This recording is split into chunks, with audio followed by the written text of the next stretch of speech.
Good afternoon. This is Spirit Journey. Today is November 17th, 2016. It's a Thursday, and it's about a quarter after 2 p.m. And it is a gorgeous, gorgeous day. I'm going to try to speak up too. I listened to my other videos, my recent ones, and my voice, yeah, so dog. My voice starts to drop a little bit, so I apologize if my voice is a little too soft at times. I want to talk to you about what I did today. I woke up feeling a little edgy, just a lot of thoughts about everything that's going on in the United States, and I just felt very glued to YouTube, and then just kind of feeling re-traumatized. So I was thinking about things about what our nation could do, and this video might be a little bit all over the place, but I really will try. I'll try to condense it. When I got up this morning making my bed, I said to myself what our nation could do. All this drama that's happening outside, it seems to be calming down a little bit, but still, it's just a lot of intensity. I think what could really help our country after this election, regardless how you voted or didn't vote, we are one nation here with many, many different types of people. And I think the problem really starts within each one of us. If each one of us takes a good look in the mirror, take a nice shower, and then look at your body in front of a mirror, unclothed, and you say to yourself, I am someone, I am loved, and give yourself positive affirmations. If you accept yourself, I think that's when you could really accept other people.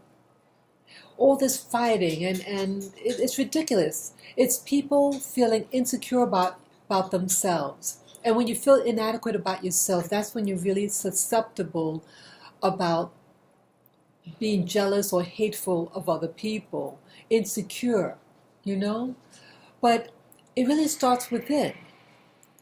And, I want to remind you all to be good to yourself. I mean, really good to yourself, not in the selfish sense, but, take pride in your body, your health, eat the right foods, what you have that you could afford. Just take that and you start to give thanks. You take your children, if you have children or youngsters, young relatives, bring them all together and really start giving thanks for what you do have, and try to get a sense of leadership in your home, who that designated person is, and that person to sit in the middle and start pray. I'm not saying being religious, but pray to who your higher power is, and ask for direction and answers to your questions, and how to get out of your situation, how to get out of poverty, how to get out of hatred, all these things. And you just, one day at a time, really start to love yourself, love your children or your relatives, and love your neighbor. You think these people in office, these leaders that work, these banksters and stuff like that, do you think that they really love themselves? See, even my dog is saying no. They don't love themselves. And I think if each one of us could start really going within and start somehow getting involved with the community. Hey, quiet! Could get involved with people that you're in contact with. Let's stop it. I'm sorry, she wants attention. It's Lily again. I'm sorry. It's Lily. I'm sorry. If each one of us could, one by one, start talking to other people, and somehow just trying to come together. You have people out there who want to try to separate us, try to hate everything, and jealousy. We have to stop it. It's the only way how we can stop the hate, you know? If you're content within yourself, you're not worried about other people, you know? And then the second thing I wanted to talk about was a movie that I saw. I just wanted to get out of my apartment, and I saw a movie. I'm sorry. I saw a movie today. I just came back home maybe half an hour ago, and I saw the movie Loving. Loving is a movie that's based. It's based on a true story, an interracial couple, black and white couple, and that they had gotten married in 1958. And what I liked about the movie was that the couple took responsibility for their lives. They lived in a community. Well, the white man in the movie, based on the character, real life character, he lived around blacks, and the community, they seemed really open, but they did get married. And back in 1958, in the state of Virginia, that's against the law. What are you eating? That's my other dog. I heard him crunching on something. What are you eating?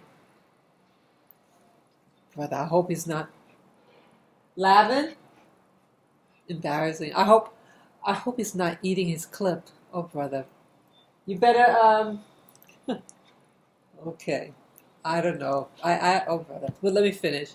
Well, either way, in Virginia at that time, interracial marriages of any kind was illegal. Fast forward, they were arrested, and they eventually were able to bring their case to the Supreme Court, and they did win. What I liked about what I liked about the movie is that they worked together. He had dreams of he bought land. He was like a laborer, like the construction work, and he had a dream to build a house for his woman, his wife, and they had children together. I think the whole concept of marriage is a beautiful thing, to form a unity, and when that unity isn't breached, it's a beautiful thing. People need to get committed with one another, who you decide to partner with, to be serious about it. And that's what I respect about this couple, and that it was a true story.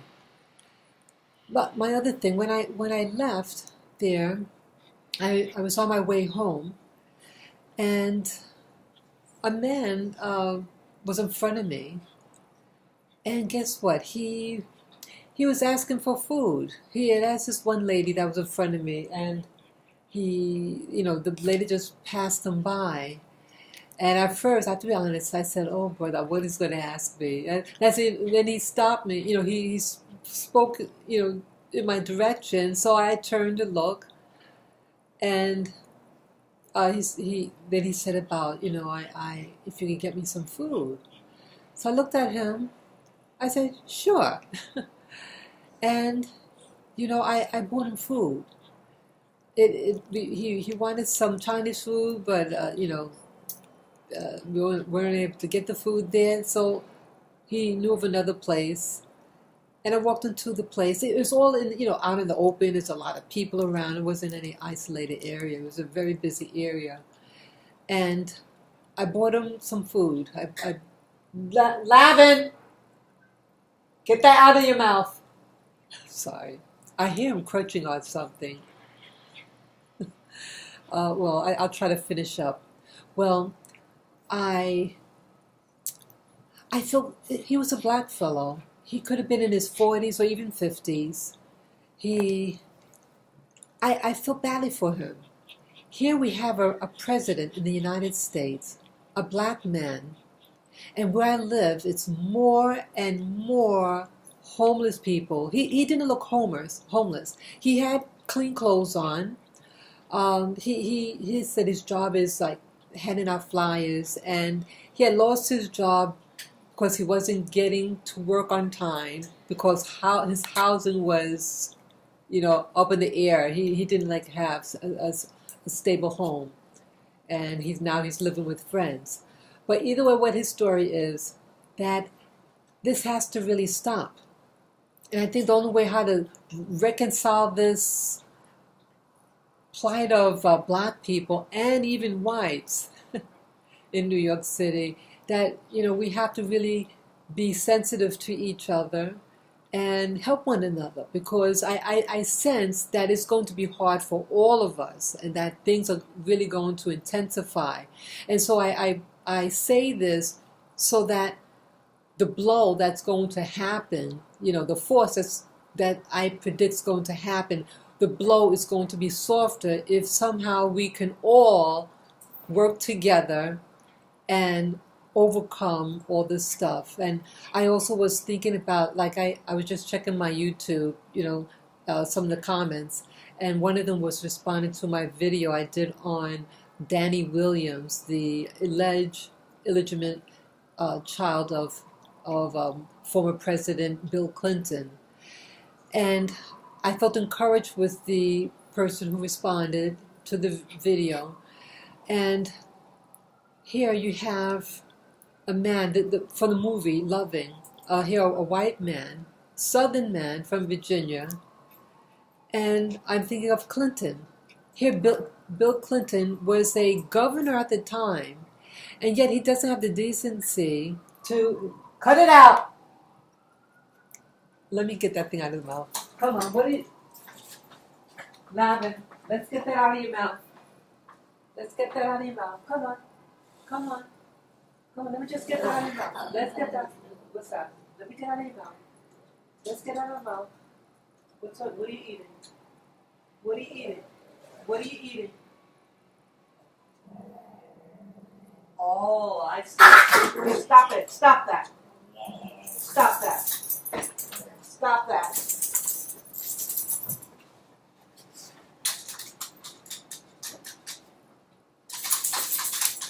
Stop that. Come here. Come here. My apologies. Look, it's all good. Yeah, they're eating this little clip for my dog. It fell off her hair. My apologies. That's very unprofessional. But either way, what I was saying with Bill Clinton, that here he is in a seat of power at that time as governor, and he didn't take the honor of at least really supporting his child. And when he became president of the United States, he just totally abandoned Bill Clinton. You have people like this movie, Loving, and it's called Loving, the movie, because that was their last name. That was the husband's last name, Loving. And here he did a loving thing to take care of a woman that he loved, and he took care of his kids. I wish that this Bill Clinton would take care of his kids. And you know what else? In New York City, we have he's the mayor. I think he's the mayor of New York City. And he's a white man of Italian ancestry, and he's married to an American black woman, and he has children. Isn't that something? I wish I could remember his name. My apology. But I guess you just Google that in. Who's the mayor of New York City? But look at that. Wouldn't it be great if this man could put sense in this Bill Clinton's head to awaken him? What's all this fear about? Take care of responsibilities. So you have people out there, white men in power, that he can even talk to. But hey, yes, you take care of your kids. So, we have to come together, and the enemy is out there that's just trying to divide us, to conquer us, to get us angry, to argue about what political party you belong to. You know, when it all comes down to, we're all individuals, and we have to say enough is enough. And it starts with you. It all starts with you and me. So let's just take responsibility of our life, of your life, and just do the right thing. And have, ask for that higher power to lead you on a righteous path. So I know I said a lot, and I want to end this video. Please feel free to comment below, to share this video with friends and family members, and you can subscribe to Spirit Journey, or to take a look at my other channels that I have out there. And once again, please give me the thumbs up. So, peace and joy. Bye-bye.